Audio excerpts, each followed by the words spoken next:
Hi students, intermediate first year second year exam రాస్తున్న ప్రతి ఒక్క అమ్మాయికి అబ్బాయికి మరియు 10th ఎగ్జామ్ రాస్తున్న అమ్మాయిలకు అబ్బాయిలకు నా యొక్క విన్నపము, ఎగ్జామ్ మంచిగా రాసినా రాయకుండా కూడా దయచేసి ఎలాంటి అఘాయిత్యానికి పాల్పడద్దని స్టూడెంట్స్ను కోరుతున్నాను.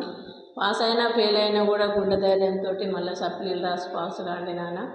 అంతేగాని చిన్న చిన్న వాటికి చిన్న కారణాలకు మీరు మనసు పాడు చేసుకొని ఎలాంటి అఘాయిత్యానికి పాల్పడద్దని కోరుకుంటున్నాను. అలాగే తల్లిదండ్రులకు కూడా విజ్ఞప్తి చేస్తున్నాను, మగపిల్లగాళ్ళకు బైకులు ఇచ్చి వాళ్ళను ఎగ్జామ్కి పంపించవద్దని కోరుతున్నాను. మీకు వీలైనంత మటుకు ఆటోలో ఎంగేజ్ చేసి పంపించండి, లేదంటే తండ్రి ఎంబడి ఉండి బాబును ఎగ్జామ్కి తీసుకెళ్ళినా పర్వాలేదు. కానీ బైకులు ఇస్తే వాళ్ళు ఇలా ఇలా ఇలా ఇలా రకరకాలుగా వంకలు తిరుగుకుంటూ పోయి ప్రాణం నష్టం చేసుకునే ప్రమాదం ఉంటుంది. కనుక దయచేసి పేరెంట్స్ అబ్బాయిలకు బైకులు ఇచ్చి ఎగ్జామ్కు పంపకుండా చూడండి అని కోరుతున్నాను.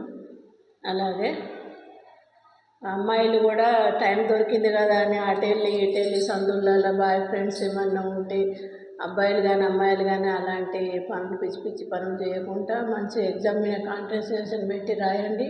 మంచి సక్సెస్ మార్కులతో పాస్ కావాలని కోరుకుంటూ మీ యొక్క శ్రేయోభిలాషి. థ్యాంక్ యూ అండి. Thank you.